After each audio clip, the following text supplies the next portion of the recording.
My name is William O'Keefney. I am stillman in Bowmore Distillery. 39 years I've been working in this distillery. I've been in the still since 1981. What's pumped to the wash bucket is worts, and it gets set in the wash bucket 17 degrees centigrade.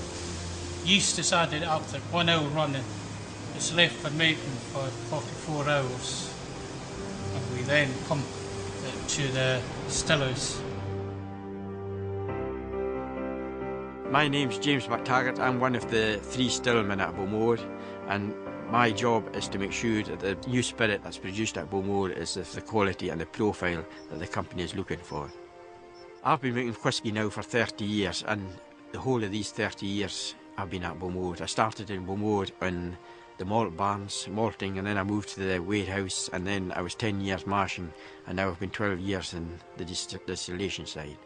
How the distillation process happens is alcohol boils before water. So pure alcohol boils at 78 degrees. So what we're going to do here is put the wash into the wash stills at 8%. We boil it up, and it boils for about 7 hours. And we're boiling up the still, the vapours rise up the still into the condenser, down into our spirit safe. So at the end of our 7 hours distillation process, all we've left in the bottom of the still is water. This is our 2 wash stills, 20,000 litres into each still. We boil them up. How we boil them up, we've got steam plates in the bottom of each still. Live steam goes through them. The live steam boils up the wash. Vapour rises up the still, into the condenser, down the condenser, through into the spirit safe and into the low wines and faints tank. This is our spirit stills. We boil up our spirit stills. For the first 35 minutes, it's full of the impurities and congeners that we don't want. So after 35 minutes, the stillman decides he's going to collect the spirit.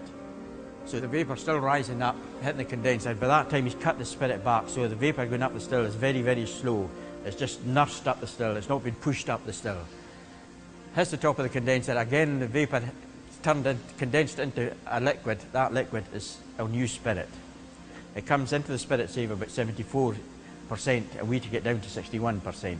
It's very, very important that the reflux, that's the amount of vapour that's rising up the still, some of it is allowed to drop back in, and that's very important to the final Bowmore new spirit. Final Bowmore new spirit.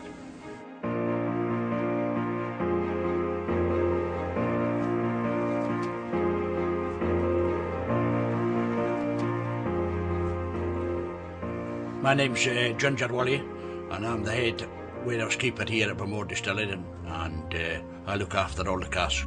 You have to have good casks to put whisky in. If you've got good wood management, and if you've got good casks, and you've got good whisky going into it, you're going to get a really good whisky. You know, we get nice sherry casks from Spain and all these places, and after 5 years we can see the benefit of it, because there's lovely colour in the casks and such things, you know.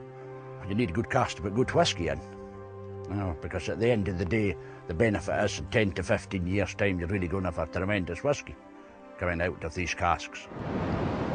This warehouse that actually we're in at the moment is very famous. It's called the famous Vaults at Bowmore. One of the best warehouses to mature whisky in, right beside the sea, thick walls, and the temperature now, it just stays the same from one end of the year to the other end, you know. It's just the same temperature and all that. Ideal for maturing casks.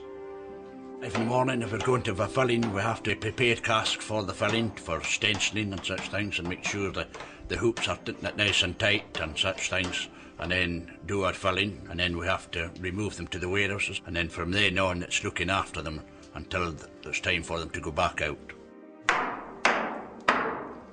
Well, you can tell what's happening. The casks are leaking because of the sound. You get a wee kind of hollow sound, and that hollow sound means that the cask leaking someplace. You might not notice it, but it could be dripping underneath or such things. So, yeah, that's very traditional in here.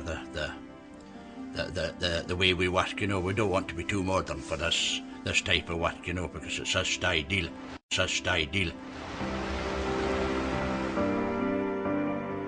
lots of peat here, millions of years old, millions and millions of years old, and the growth, there's new growth comes all the time. You need your peats for your flavour and such things, you know, and your barley and malt, so they use quite a bit. Bowmore Distillery has been in existence since 1779, and the turnover of staff over all these, through all these years, have been very, very small, and you'll see that by the amount of experience that's in the distillery. It's important that the learning skills of how whisky is made is passed on from one person to another. And if you're going to a mechanical side where it's computer driven, these skills can be very easily lost. So it's very important for us that the skills are held by the men and not by machines. So in the malt barns, is the skills are held there by, we traditionally turn the floors.